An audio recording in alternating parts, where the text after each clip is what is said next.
Okay, good morning. Thanks for coming back again.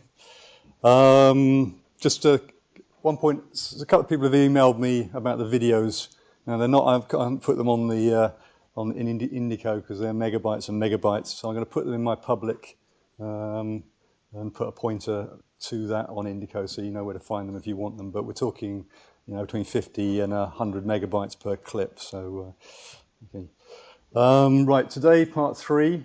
Okay, this is going to be a bit more soft and fluffy than the other two talks, as if they weren't soft and fluffy enough. So LHC and the experiments. We get around to what the game is all about. So overview of performance and limitations. Quick look at long shutdown 1, run 2, and the next 10 years. And as always, thanks to the people whose slides I have swiped. So the name of the game is Luminosity. This is all the experiments care about. They don't care about the beam dump. They don't care about the collimation. They don't care about us. They care about the number of collisions they get in the middle of their detectors. And of course, that's what we're trying to maximize. So this is a formulation of the luminosity, and basically the aim. So number of particles per bunch in beam 1, beam 2, revolution frequency, number of bunches, and the beam sizes at the interaction point. And this term here is a reduction you get if the beams aren't colliding head-on. So this is distance to the center of one bunch from another in the X and Y plane.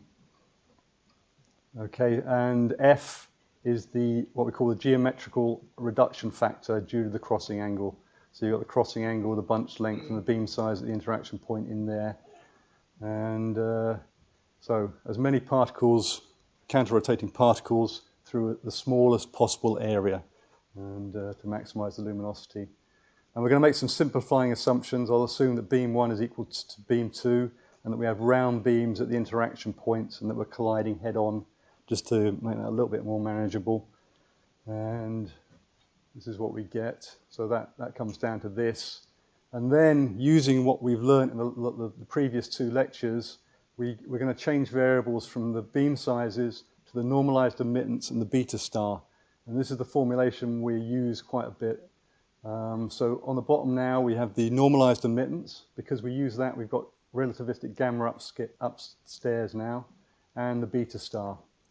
So you see we want to maximize the number of particles per bunch, the number of bunches, minimize the normalized emittance and the beta star to maximize the luminosity.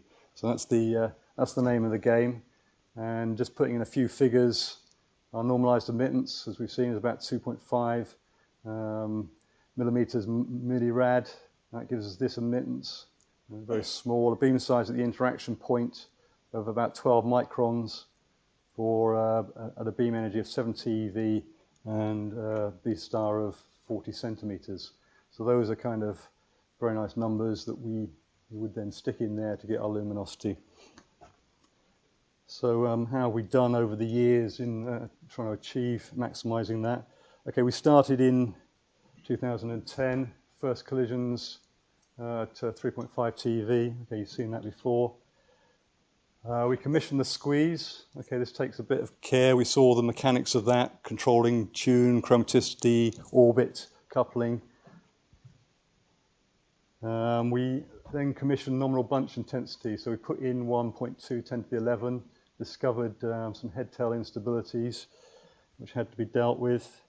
And then we spent quite a little bit of time worrying about making sure the machine was safe and our operational procedures were rigorous enough, because we're now moving up into the megajoule regime, and we've seen that can already cause quite a bit of damage. So we spent quite a bit of time here making sure that everything was safe before we brought the crossing angles on.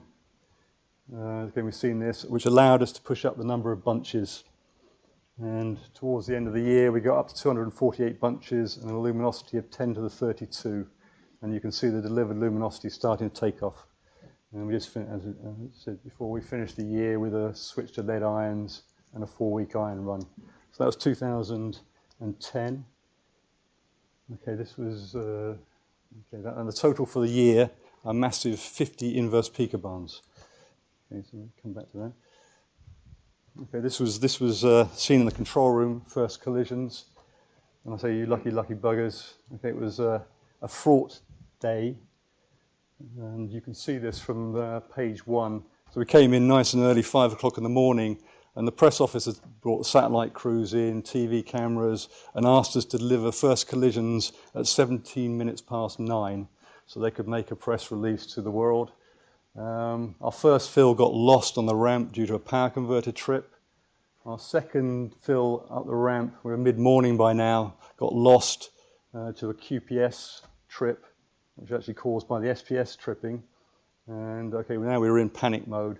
Unfortunately, this final fill went actually into collisions at about, I think, about 1 o'clock, between 12, half past 12.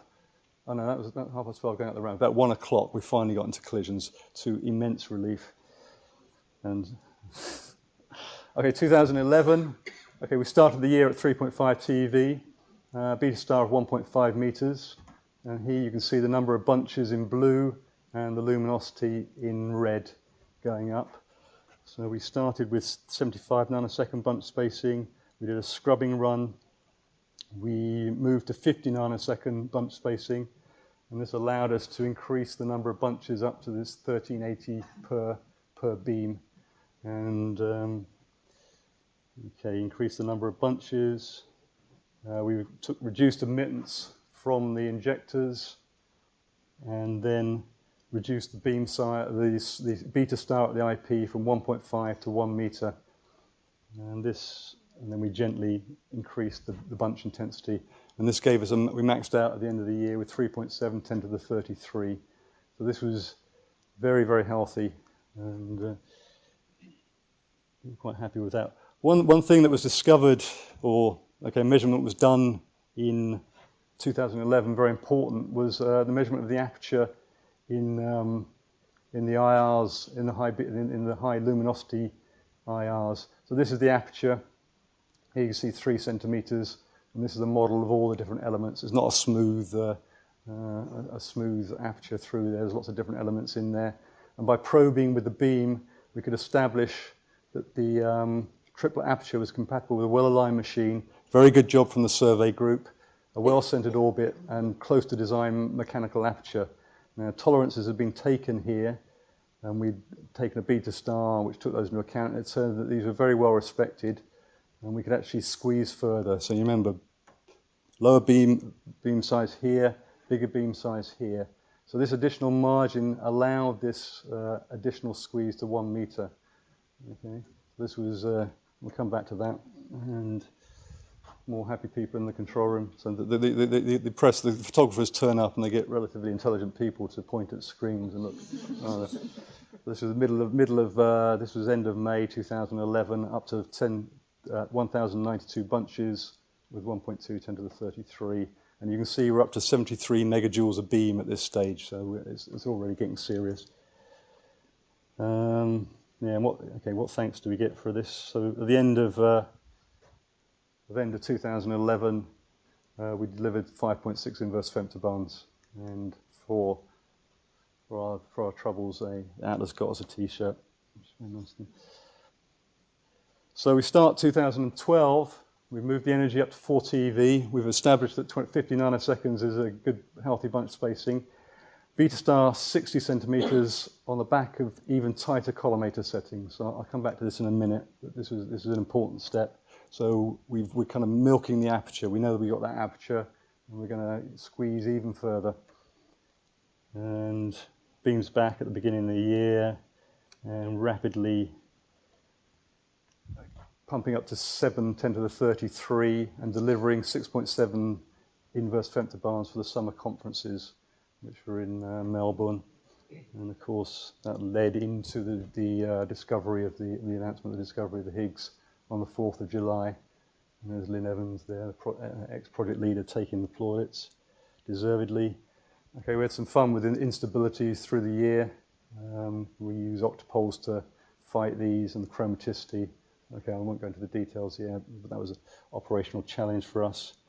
And then we tried proton lead for the first time. And you can see the challenge there. You want these guys to collide in the experiments, but they're going around the ring at different speeds. I'll come back to that very briefly. And scrubbing run in December with 25 nanoseconds. Again, I'll come back to this as well because this is important at the end of the year. So just looking back in a little bit more detail at 2012, this is what the injectors were offering with 50 nanosecond bunch spacing. So 1.7 10 to the 11 in a normalized emittance of 1.8 microns. Okay, design is 1.15 in 3.75. So you can see this is a lot better than design. And 25 nanoseconds, they can manage 1.2 in, again, lower normalized emittance than the design. Now this we saw from the luminosity figure. The luminosity goes with bunch current squared. So this is really a good leverage. So we stuck with 50 nanoseconds because of this bunch current squared factor. The fact that by sticking with 50 nanoseconds, we got lower total beam intensity, and as we'll see, less of an electron cloud challenge. And okay, that was a very good result for us.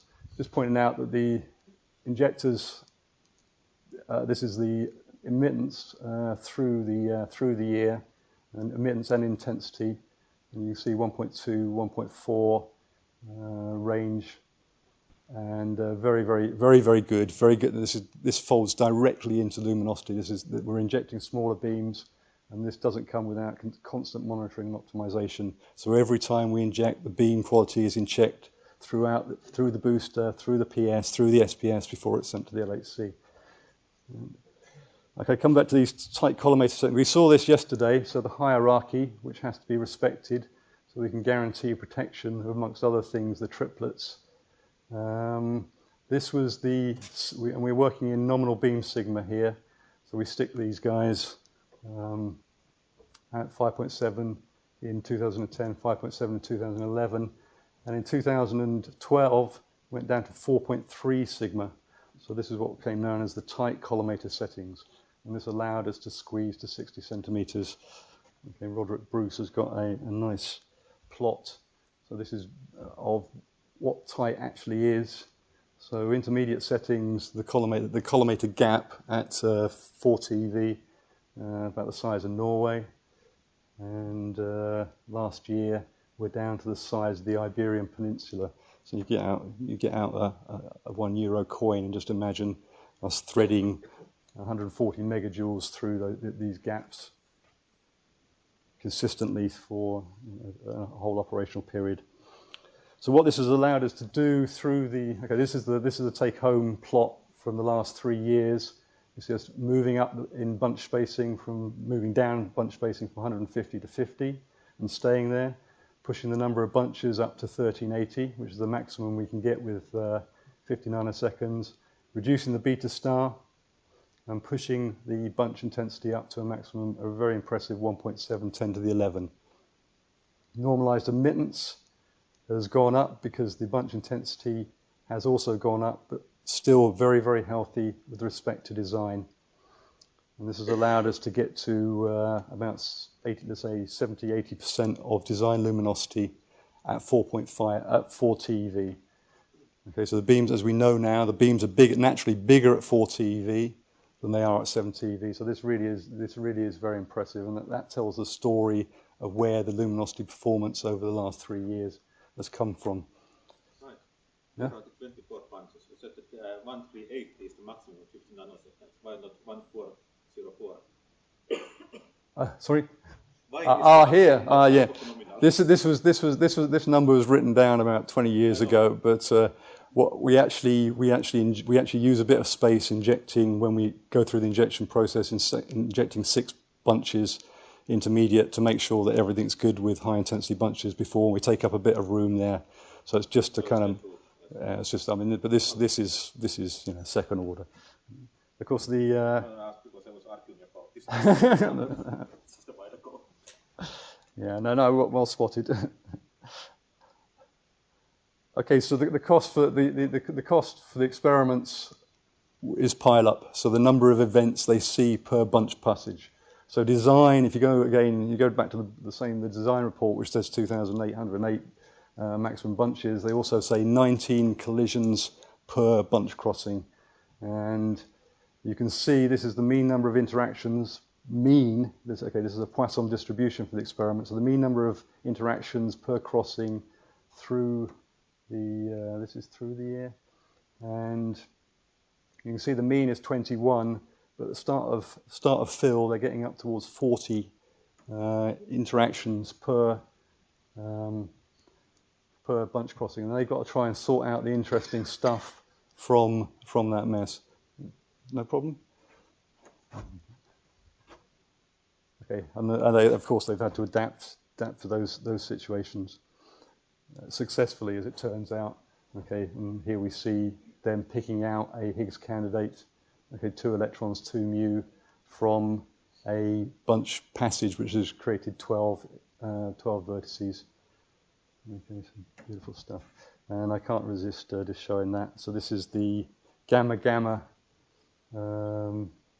signal from Atlas as the luminosity, integrated luminosity goes up.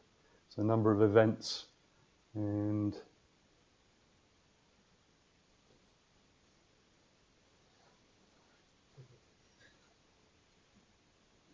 okay, and you can see data minus fit, so the fit blue, and you can see this is the excess, which is the signal of the Higgs. So I'll let it go round again because it's. Okay.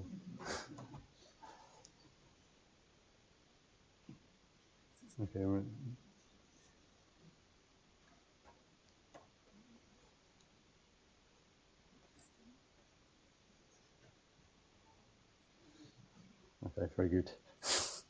Okay, so you can see the number of events evolved there. We're giving them about 550 million events a second, and they have to, from that they're digging out the signal. You can see how hard they have to work and how hard we have to work. So operational efficiency has at least occasionally not been so bad. So maximum luminosity in one fill has been up to about a quarter of an inverse femtobarn. Maximum luminosity in a week up to 1.3 inverse femtobarn, and the longest time in stable beams for 7 days, around just over 50%. And you've seen some of the complexity of the LHC over the last couple of days, and this really is very, very impressive. And I say there's a lot of things that can go wrong. It's always a battle. Don't think we're sitting. You saw Marcus sitting in the control room yesterday, quietly while Belinda Carlisle was there, but that's kind of the exception rather than the rule. I mean, there's a huge amount that can go wrong, and it's always a battle. But given we were dealing with a superconducting machine, a very complex superconducting machine, spending 36% of the time in stable beams in 2012 is very good. And this is a fault breakdown. Okay, I won't go down through the details, but this is downtime in hours for the various system, and the winner is the cryogenics, and then we've got the SPS, and then something called miscellaneous. Looks like our tracking will have to be RF, QPS, power converters, injection systems, PS, vacuum, etc., all contributing to making our life a little bit more complicated than it might be. But nonetheless, still the message there is very good. What's that's allowed us to do, just in summary, is push this is integrated luminosity through 2010, 2011, 2012 to go from commissioning to production and deliver 23 inverse femtobarns in 3 years. Pretty good. Along the way, we've also done lead-lead. So some spectacular collisions. This from Atlas. And you can see we can actually switch quite quickly from proton-proton to lead-lead commissioning in days. So 5th of November, a week later, we start production and a steady delivery of ion-ion collisions to Atlas. Okay, again, very good performance from the injectors, bunch intensity and emittance, same story. But this is going through from LINAC 3 into LEAR, into the PS, into the SPS, and into the LHC. And we use the same magnetic machine, remember Lorentz's law, and say I won't go into the details, but if we scale the performance that we achieved to the design, we're nearly twice design, thanks in a large part to the bunch intensity and the emittance that have been delivered by the injectors. Okay, there's also proton lead, another beautiful result. Gave the experiments the integrated luminosity they required. So you see very small figures here. And again, very good ions from the injector. And here you can see how we solved this problem of getting the two particles to collide in the same place at the same time, even though they're going around at different frequencies, is we increase the path length of the protons.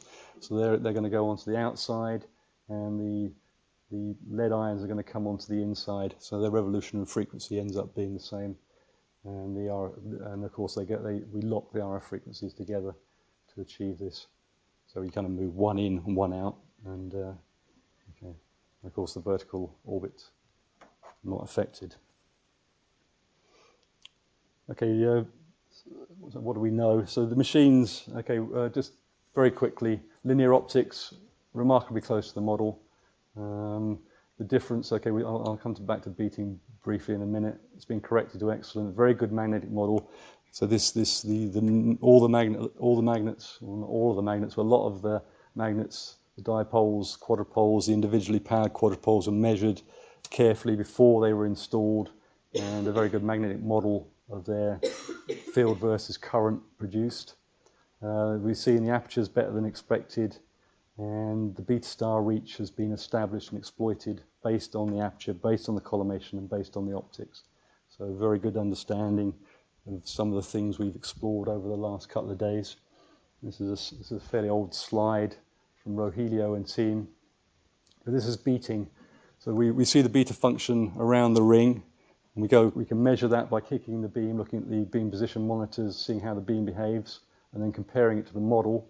So this is the deviation from the model in percent, so delta, the error over the nominal, and you can see 20% beating here, and these two measurements here between June and September. So this doesn't change. So the optics of the machine from month to month is very, very stable. In fact, from year to year. And this is, okay, they can take these measurements and throw it at algorithms to come up with corrections, and then apply those corrections.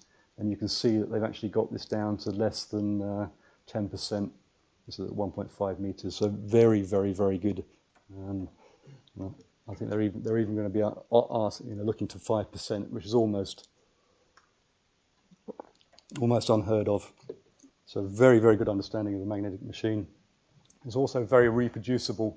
So you saw we pre-cycle, and this is the corrections applied by the tune feedback system during the squeeze for a lot of fills, and you can see it's just doing the same thing, fill after fill after fill after fill.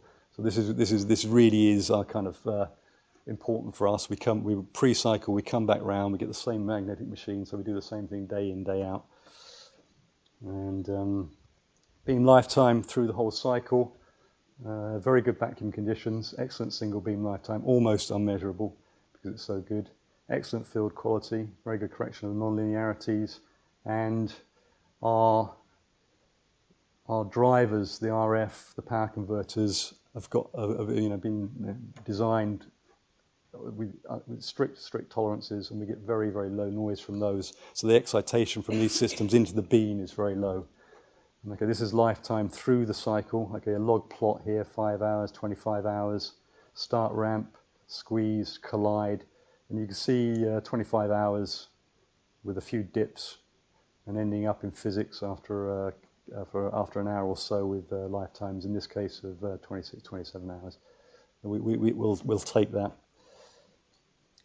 In collisions, okay, once we collide the beams, we're going to start, things get a bit more messy. We turn on the beam force, it starts pushing out particles to higher amplitudes. So our lifetimes go down. So there's a single beam lifetime through a fill for beam 1, beam 2. So you see 20 hours drifting up as the luminosity burn goes down, up to 40 hours, still very healthy. This is the loss rate in protons per second through the fill. So the green line is the luminosity burn, and the red and blue is the beam which is going onto the collimator. So quite a significant amount being picked up by these tight collimator settings. And the luminosity lifetime drifting up from around 6 hours to about 14 hours as we go through the fill. And there's also some gentle emittance blow up, so the beams are getting bigger as we go through the fill. And you fold that together. Okay, details, but I think we healthy. Somebody sent me an email. William sent me an email asking. In the Tevatron, they actually took a lot of trouble about optimizing their fill length. So they worked out how long it took to go from physics to physics. And you can work out a very simple formulation about maximizing luminosity delivery based on so you optimize your fill length given your turnaround. We don't do that because I don't think it's basically because we don't have to, because performance is good enough. But here you see the fill lengths, stable beam duration for all fills in 2012. So the brown is non-programmed dumps. So all these guys are where things have tripped off, and we've lost a beam because something's gone wrong. And the brown is where we've actually dumped the beams. So one minus the other. So just the difference. And you can see 10 to 15 hours is about. We don't hang around there very much longer. And with this turnaround, this is about the ballpark figure anyway. It's a fairly flat curve, so we actually don't worry about this. We kind of think this is a second order effect for us. But okay, limitations. Okay, quickly. Okay, one, when the beams collide head-on, we've got the head-on collisions and the long-range collisions, and a particle so the red bunch will see the electromagnetic field of the blue bunch and get a kick, okay, which depends on the distance from the center of the bunch. And okay, you can see this is very non-linear. Here it's going to act like a quadrupole, but it actually turns over and actually change the focusing direction. So this was thought to be a big worry. Okay, so what happens is we stick this is our nominal tunes, single beam tunes. We turn on the beam, we collide the beams, and we get a tune shift of the particles in the core which come down here, and our particles out a bit further out are going to get different different tune shift depending on where they sit transversely in the beam, and this leads to a big beam tune spread in the tune plane. So you remember this is the non-integer part of the horizontal tune, non-integer part of the vertical tune, and this is okay. And then we switch on the long range, and we get these wings coming out. So we get a big spread across the tune space because of these beam effects. And this really was thought to be, this was going to be a limitation based on experience from the SPS. And it turned out it's not an operational head-on. This is not an operational limitation in the LHC. We switch on the beam, and we don't get too many problems. Long range, okay, this distance has to be taken seriously, and this is checked carefully when we actually set up at the start of the year that we have enough distance there. I'll just flash that. Another important one, which will take a little bit more time, is the Electron Cloud. So close bunch spacing, and what's going to happen is we're going to get electron emitted from the vacuum chamber for some reason. It's going to get accelerated by the electromagnetic field of the bunch, impact the vacuum chamber on the other side, and potentially emit one or more electrons. And you can see that will, in turn will get accelerated by the bunch, and you'll end up with an avalanche effect. And critical here, the critical quantity is the secondary electron yield, the SEY. And here you can see from 0.4 to 2 electrons being given off depending on the energy of the impacting electron. So this is in electron volts. This is a low energy stuff. And this is serious stuff. And this is slides from Giovanni. In fact, I give him due credit. And this is a simulation at 70 eV, and you can see these intense clouds of electrons forming, the beams going through the middle here. And this can really mess with your beam quality. It can induce instabilities, emittance growth, beam loss.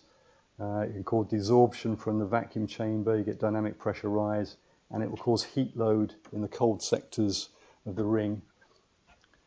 And the effects can be quite violent. So this is a measurement from the transverse feedback system. So here you've got the bunch number down a batch per turn, and the vertical position in millimeters. So you can see at the start of the bunch, the start of the batch, everything's fine, and then the bunch 25, all hell breaks loose. So these are huge oscillations, and the beam is immediately dumped. The losses are so high, the beam's gone. So this is a few turn effect, and a lot. I mean, a huge amount of work has gone into theses upon theses, and careers have been spent on examining this. And there's a lot of very nice simulations.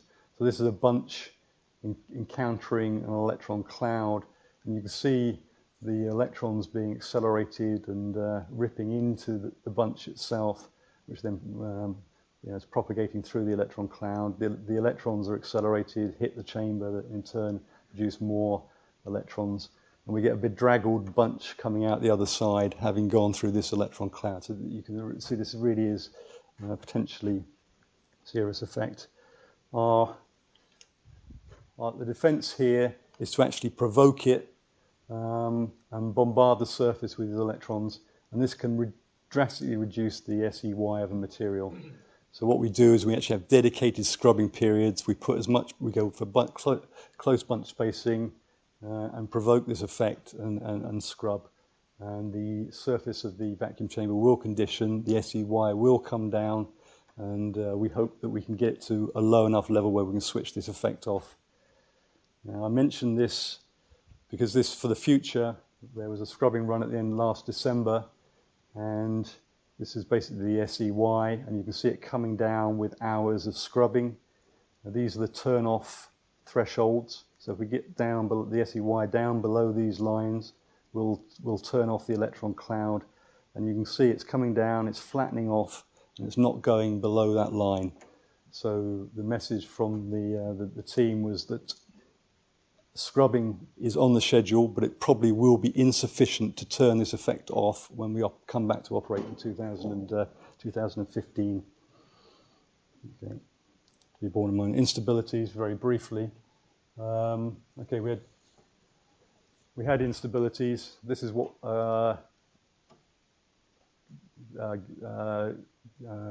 for bunches only colliding in offset in IP8 in LHCb when going into collision at the end of the squeeze. And this is a signal we see. You saw this yesterday. This is bunch loss, all the bunches per beam plotted, 2% loss here. And we're sitting there, we're going through the squeeze, and then we suddenly see these bunches, and these bunches are going unstable. And another plot there. Okay, this is emittance, beam size along for one beam, horizontal and vertical, and you can see there's blow up on certain bunches. So these bunches are actually going unstable. So that's something we have experienced, and again, a lot of effort gone into studying simulations and applying defense mechanisms against it. But that's something we have to think about. Some other issues very quickly. Beam-induced heating, so these intense electromagnetic fields can induce localized heating, warm things up. Here you see some RF fingers have popped away from the beam pipe because the springs melted. We have UFOs. I'm going to come back to these in a minute, but 20 dumps in 2012. to these particles falling through the beam. We also have radiation to electronics. So we were actually getting 12 dumps. Our beams were being dumped in physics after 2 hours, 3 hours because of single event upsets in tunnel electronics.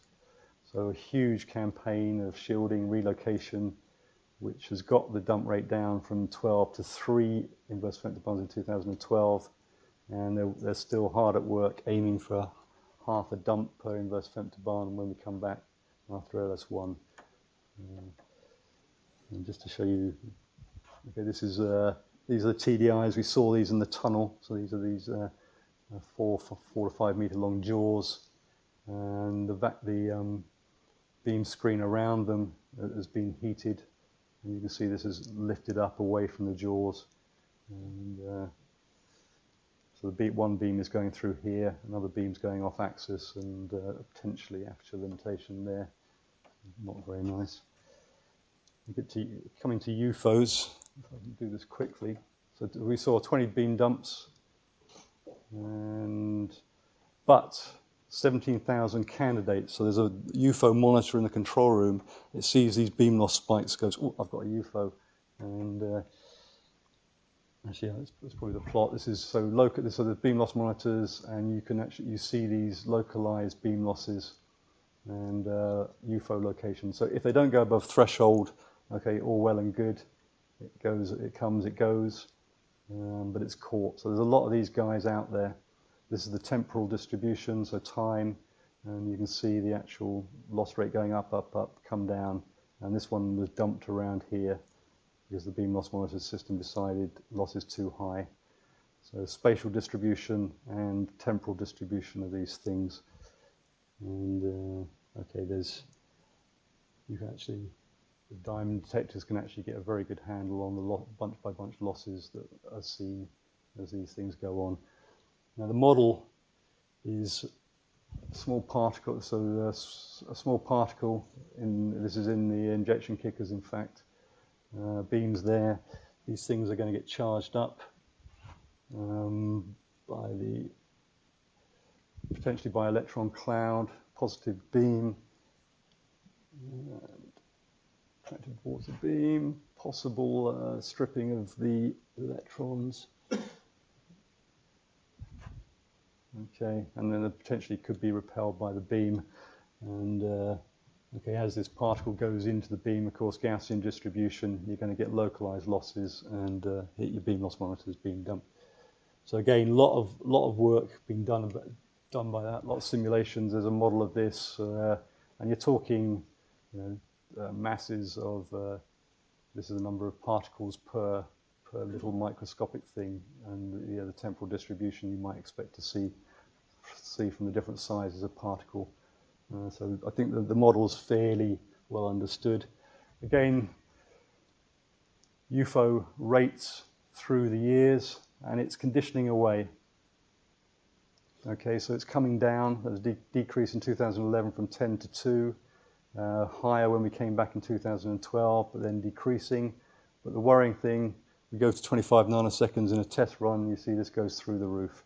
So 10 times increase UFO with the 25 nanosecond beam. So this is why I spent a little bit of time on that. And this is Tobias's summary, 20 beam dumps, temporal width, and it going back, so we get deconditioning. And his energy extrapolation, which is probably what's worrying, is if we take the 2011, 2012 numbers, we get unacceptably high beam dump rates. So this would basically make operational untenable. And we see this rate with increased rate with 25 nanoseconds. So a lot of work going into trying to come up with mitigation measures for that, which I won't go into a bit late. Let's go into the tunnel. Okay, no movies today, but the LHC is undergoing open heart surgery at the moment because of what happened on September the 19th, 2008. Okay, I was in the control room at the time. Sector 3-4 was being ramped to 9.3 kiloamps at 5.5 TeV, and suddenly all hell broke loose. And of quench developed in a splice between a dipole and a quadrupole, and not initially detected by the quench protection system. Power supply tripped half a second later. Discharge switches, you saw that in the first talk, kicked in 0.86 of a second later. Within the first second, an arc formed at the site of the quench, helium boiled, pressure rose, the pipe ruptured, and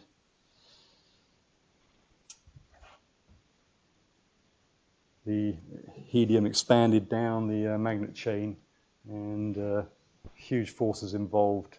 And you've seen pictures of the mess that happened. So this is where the evidence used to be, and so this is Arian's slide resistive joint in the splice between two Rutherford cables with a bad electrical and thermal contact with the stabilizer. So this is the copper bus bar around the superconductor, and okay, a lot of work went into understanding the issue. Of course, took us over a year to come back, and basically the copper is there to provide a pathway for the current if there is a quench of the superconductor.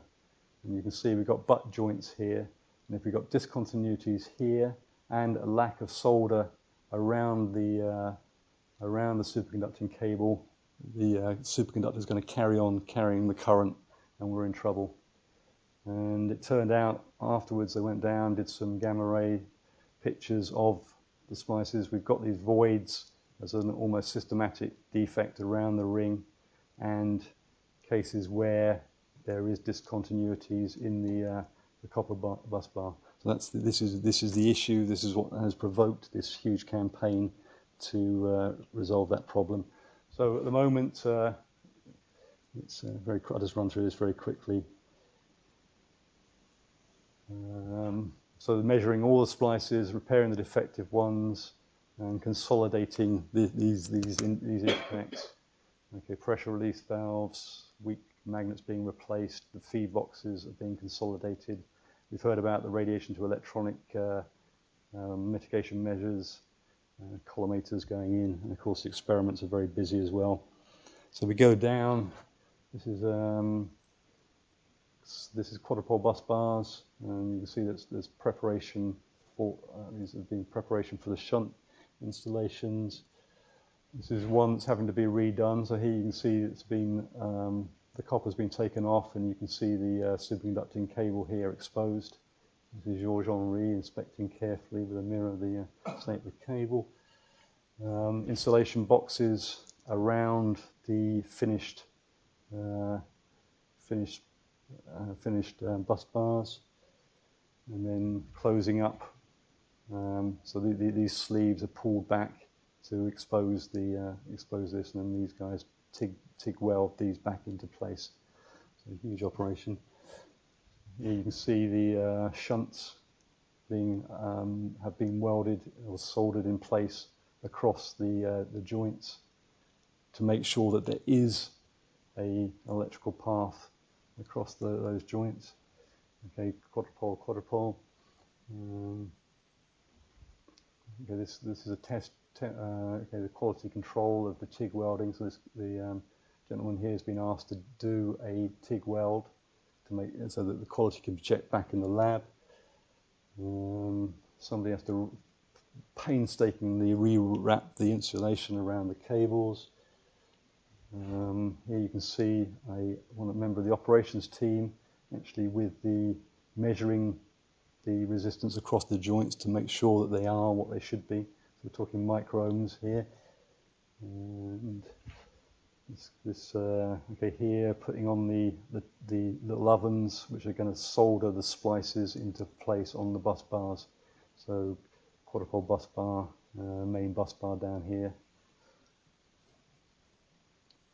And okay, this is the schedule. So this should all be finished by the start of 2015. With a bit of luck, and a lot of work going on in the injectors as well at the same time, and they come back online middle of next year. And that's a schedule for the LHC 2015. So 2 months commissioning before we go into physics production with some scrubbing runs there. Okay, I'll skip initial commissioning. The energy. Okay, so the issue here is that during 2008 the magnet team were pushing sector 5-6 very hard, and one manufacturer, okay, 3 manufacturers of the dipoles showed detraining. So all magnets have been above 7 TeV in SM18 during tests, but it took 30 quenches to reach a 6.5, 6.6 TeV equivalent. So these guys are detrained. Okay, the magnets came out of 3-4, didn't show any degradation of performance, and this from Ezio, and he estimates that around 30 quenches to reach 6.25 TeV, 100 quenches to reach 6.5, and too many to go to 7 TeV. And so the aim is to test that we can go to 6.5 TeV when they come back online in the second half of next year, and then based on those results decide the energy for the 2015 run. Ezio's sitting over there if you want to ask him any questions. Okay, it's going to be difficult. Okay, we've got less margin to critical surface. Quenching is going to be easier. Protons have got higher energy.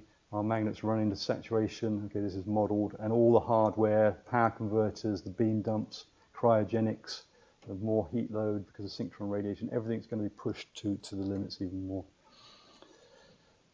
The injectors have got imaginative, and they're potentially able to offer nominal emittance with even lower nominal intensity with even lower emittance. So just worrying about the time here. So this is called batch compression, merging and splitting. So they're injecting 8 bunches from the booster and then delivering 25 nanoseconds with less splitting. So they can take lower intensity from the booster and deliver lower transverse emittance. And they can do nominal intensity in an incredible 1.9. So this is at 6.5 TeV in the LHC. So that's their 25. Compare this with the design. And this is phenomenal. And even better for 50 nanoseconds, but of course less bunches in the LHC. Which opens up the question of 50 versus 25 nanoseconds. Lower pileup for the experiments, but it gives us a lot of headaches. So bad, good, and okay. But the experiments are insisting on 25 nanoseconds because they can't take the high pileup. You said before that the scrapping is not sufficient at 25 nanoseconds according to the test last year. So this is the source of the going to 25 nanoseconds. So what are the backup plans? Plan B. Yes. Yeah. I'll come to that, and I'll come to that when I show you performance. I'll show you that. But it's a good point. I think we realise we've got to go to 25 nanoseconds, but say we'll have to face this. We inevitably have to face this Electron Cloud challenge. Beta star from Bella in Evian. So we've seen available aperture, collimator settings, etc., etc. I won't. Okay, there's some various options on the table, but the working hypothesis is that we can go to beta star of 40 centimeters. And the potential performance, to come back to your question, okay, with 6.5 TeV, beta star of 40 centimeters, and some usual parameters, this 25 BCMS scheme would give us 1.7 10 to the 34, a pile up of around 50, and in a full year you might hope for something like 40, 45 inverse femtobarns, compared with the 23 we delivered in 2012. And this low emittance option, the 50 nanoseconds, if we decide to stick with 50 nanoseconds, you get a pile up of 138, which is, I guess that's not acceptable, is it? And so what we'd have to do is that we'd have to level. We'd either have to unsqueeze the beams and then do dynamic squeezing during the fill, or something. But this is clearly, as I say, this is an operational model, unproven. And we'd have to level down to something like 44 to have an acceptable luminosity of acceptable pileup. So that's the 2 main options. Next 10 years, so LS1 leading into run 2. We're seeing with a bit of training we might be able to get the magnets up to 7 TeV eventually. Peak luminosity 1.7 10 to the 34, We then go 2018. So this is the baseline schedule. Okay, there's a meeting in October which is going to review this, and this is probably going to be at least 18 months and might even move. But big injector upgrades. LINAC 4 has got to be corrected, increasing the booster extraction energy, this sort of thing. Big experiment consolidation upgrade program. Leading into run 3, 70 eV, peak luminosity 2, 10 to the 34. And then in 2022, 2023, LS3, and this would be the upgrade for the high luminosity LHC, the big phase of LHC improvement. Okay, this would be new triplets and crab cavities. So this really is a big deal. I won't go into the details. So say review in October. Luminosity evolution over those 10 years. So in red you have the peak luminosity. Again, I've just said this, with a peak of getting up to 1.7 in run 2, up to 2 in run 3. We might hope to hit 300 inverse femtobars by the end of 2021. And then into LS3 for the HL luminosity. Okay, which brings me to my conclusions. That's good. Okay, so reasonably good performance from commissioning through run 1. So we got 2 years, 3 months from the first collisions to the Higgs, and foundations laid for run 2 and beyond. And again, we get the experiments bring us T-shirts for that. This is actually it.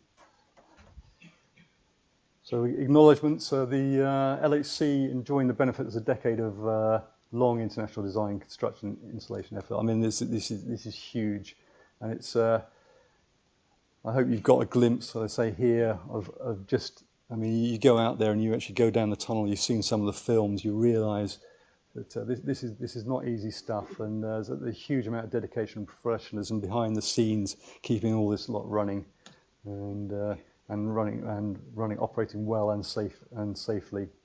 And a huge amount of experience and understanding gained. Huge amount of experience and understanding applied beforehand. I mean, the sort of accelerator physics group were working sort of 20 years on, developing understanding and the techniques for tackling the challenges that we faced, and impressive work by all the teams involved.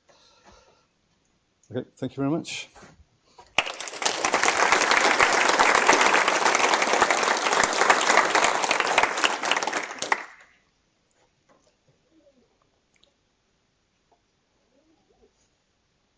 Any questions?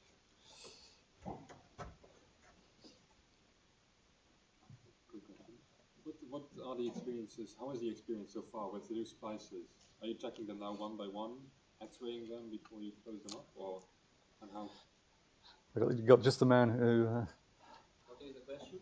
I don't really manage. So what is the experience so far with the new splices? And are you checking them one by one before you close them off this time? How suspicious are you? There's a lot of laboratory experience, small scale, big scale, this has been changed throughout the past 3 years. Quality assurance program that we apply in the company is thorough, 100%. So we feel quite safe that at the end of the day, the spices will be sorted out for the future. Yeah, I think lessons have clearly been learnt and are being applied very rigorously, that's for sure. Yeah.